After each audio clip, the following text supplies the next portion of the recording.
అందరికీ నమస్కారం. నేను మీ విజయ్ కుమార్. నేటి మాట ఇది ప్రజల మాట. మీకు ఒక చిన్న కథ.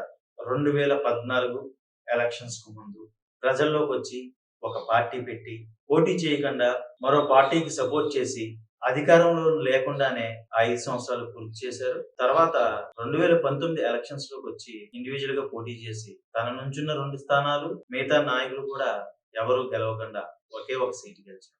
ఆ వ్యక్తి చాలా మంది అవహేళన చేశారు. దత్తపుత్రుడన్నారు. లాస్ట్‌కి ఇంట్లో వాళ్ళని కూడా ఆయన తిట్టించుకున్నారు. అలాంటి వ్యక్తి కృంగిపోలా. వెనకడుగు ఎయలా. మళ్ళీ కూటమి ప్రభుత్వానికి ఈ రోజు నుంచుంది అంటే ఆ వ్యక్తి మూలక. ఆ వ్యక్తి గురించి ఎవరికీ ఆంధ్రప్రదేశ్‌లోనే కాదు ప్రెజెంట్ భారతదేశంలో ఎవరికీ ప్రత్యేకించి చెప్పక్కర్లా. ఆ వ్యక్తి ఎవరా అని. నేనెంత చాటభారతం అంత చెప్పానో ఆయన ఎవరో అక్కర్లేదు. డిప్యూటీ సీఎం పవన్ కళ్యాణ్ అంటే సరిపోతుంది. జగన్ నిన్ను పాతాళానికి తొక్కకపోతే నేను జనసేనాని కాదు, నాది పార్టీ జనసేన కాదు అన్నాడు వైజాగ్ గడ్డ మీద. ఆ రకంగానే ఆయన వైఎస్ఆర్‌సీపీ పార్టీని పాతాళానికి తొక్కేయడంలో ముఖ్యమైన పాత్ర పవన్ కళ్యాణ్ గారు. ఇదంతా ఒక ఎత్తు. పవన్ కళ్యాణ్ గారిని చూడగానే ఎవరైనా చాలా ఆవేశంగా ఆయన మాట్లాడతాడు. పూరితంగానే ఆయన నిర్ణయాలు తీసుకుంటారు అని అంటారు. ఆ ఆవేశం కూడా మంచిదే. ఎందుకు అంటున్నానంటే 2019 తర్వాత జరిగిన రాజకీయ పరిణామాలు చూసి చంద్రబాబు నాయుడు గారు అక్రమ కేసుల్లో జైల్లో నిలబెట్టిన రోజున రాష్ట్రమంతా భయాందోళనలో ఉంటే ఒక్కడే వచ్చి నిలబడ్డాడు. లోపలికెళ్ళి ఆయన పలకరించి వచ్చి బయటికి పొత్తును ప్రకటించడం అనేది చాలా మందిని ఆశ్చర్యానికి గురిచేసింది. ఏంట్రా బాబు ఇలాగ నిర్ణయం తీసుకున్నారు పవన్ కళ్యాణ్ గారు. ఆ నిర్ణయమే ఈరోజు ఆంధ్రప్రదేశ్ రాష్ట్ర తలరాతను మార్చింది అనేది వాస్తవం అని చాలా మంది ఒప్పుకొని తీరాలి. ఈ రోజున ఇదంతా చెప్తుంది ఎందుకంటే చంద్రబాబు నాయుడు గారు, పవన్ కళ్యాణ్ గారు, లోకేష్ బాబు గారు ఇక్కడ అంత సాఫీగా జరుగుతుంది పరిపాలన. ఆర్థికపరమైన ఇబ్బందులు ఉండొచ్చు, రాష్ట్రంలోని చిన్న చితక ఏమైనా కొరతలు ఉండొచ్చు, నేను కాదంటలేదు, అక్కడక్కడ తప్పుదాలు జరుగుతుండొచ్చు. అవి ఏ ప్రభుత్వంలో అయినా జరిగే చిన్న చిన్న ఇబ్బందులే. పైన మోదీ గారి సపోర్ట్ ఉంది. ఈ ముగ్గురి పరిపాలన చూసుకుంటే చంద్రబాబు నాయుడు గారు అడ్మినిస్ట్రేట్ చేస్తున్నారు. ప్రభుత్వాన్ని ఎలా నడపాలి, ఎలా తీసుకెళ్ళాలి, విజనరీగా ఎలా ముందుకెళ్ళాలనేది చూస్తున్నారు.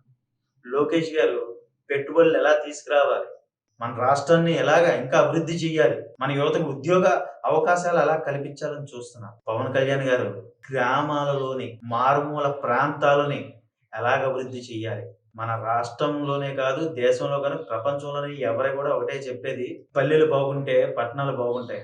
అది చాలా మంది మర్చిపోయారు. మామూలు సాధారణ మనిషి కూడా వెళ్ళలేని ప్రదేశాలకి ఒక ఉప ముఖ్యమంత్రి పవన్ కళ్యాణ్ గారు వెళ్తున్నారు. ఆయన శాఖ అదే అటవీ శాఖ. కానీ కొన్ని అద్భుతాలు చేస్తున్నారు. నడిచెళ్ళలేని మార్గాలకి రోడ్లు వేయడాలు, ఒక 17 కుటుంబాలు ఉన్న ఏరియాలో వెలుగులు నింపడం, ఇది అద్భుతం. ఇది ఎవ్వరు ఏమి కాదన్నా అవునన్నా వైసీపీ, టీడీపీ, జనసేన పార్టీలకి అతీతంగా ఈ విషయాన్ని అందరూ ఒప్పుకొని ఆయనకి సెల్యూట్ అని చేయాల్సిందే. ఎందుకు అని అంటారా, మనకి స్వతంత్రం వచ్చి దాదాపు ఎన్ని సంవత్సరాలు? ఈ సంవత్సరాలు అన్నంతకాలం కూడా ప్రభుత్వాలు మారాయి, వచ్చాయి, మారాయి. ఎవరిని ఇక్కడ తప్పుగా మాట్లాడట్లేదు. ఇక్కడ మహామేతలయ్యారు, విజనరీ నేతలయ్యారు. కానీ అలాంటి ప్రాంతాలని పట్టించుకునే వాళ్ళు ఎంతమంది? అక్కడ ఓట్ బ్యాంకింగ్ ఎంత ఉంది, నాకు అక్కడ ఓటుల శాతం ఎంత ఉంది, ఆ ఓట్లలో నాకు ఎన్ని ఓట్లు పడతాయి, అక్కడి నుంచి సేవ చెయ్యాలి అనే లెక్కలో ఉండే నాయకులు కొంతమంది ఉంటారు, రాబోతారు. కానీ ఇవన్నీ పట్టల. కేవలం 17 కుటుంబాలలో వెలుగు నింపడానికి దాదాపు 2000 చిల్లర స్తంభాలు, కొన్ని కిలోమీటర్ల దూరం. అది చెప్పడమే కాదు, చేసి చూపించాడు కూడా. 5 నెలల వ్యవధిలో ఆయన చెప్పి చూపించాడు కూడా. ఇది ఎంత అద్భుతం మరి. ఆ 17 కుటుంబాలు ఆయనకు ఓట్లు వేయకపోతే మళ్ళీ నెక్స్ట్ సీఎం, డిప్యూటీ సీఎం అవడా అధికారంలోకి రావచ్చు. అది కాదు కదా ఆయన ఉద్దేశం. మార్పు చూపించాలని. నిన్న కూడా ఆయన ఎర్రచందనం గోడౌన్స్కి వెళ్ళి అక్కడ ఆయన పర్యవేక్షించి, మార్పు అయితే ఖచ్చితంగా ఆయన అడిగినట్టు ఒక అవకాశం ఇవ్వండి, నేను మార్పు చేసి చూపిస్తానన్నాడు. మార్పు చేసి చూపిస్తున్నాడు. పట్టణాలే కాదు, పల్లెల్లోని అడవి ప్రాంతంలోని ప్రతి మనిషికి స్వేచ్ఛగా ఆనందంగా సకల సౌకర్యాలతో జీవించే హక్కు ఉంది. ఆయన చేసి చూపిస్తాను. నేనైతే ఖచ్చితంగా చెప్తున్నాను. ఈ విషయంలో ఆయనకి పెద్ద ఫ్యాన్ అయ్యాను. Thank you deputy CM sir. మీ అందరూ కష్టపడుతున్నారు. ఇలాగే కష్టపడి రాష్ట్రాన్ని ముందుకు తీసుకెళ్లాలని ఆంధ్రప్రదేశ్ లో ఒక ఓటర్ గా నేను కూడా కోరుకుంటున్నాను. నా వీడియోలు కనుక మీకు నచ్చితే నన్ను సపోర్ట్ చేయండి, నన్ను ఆదరించండి, నా ఛానల్ సబ్స్క్రైబ్ చేయండి. Thank you. నేటి మాట ఇది ప్రజల మాట.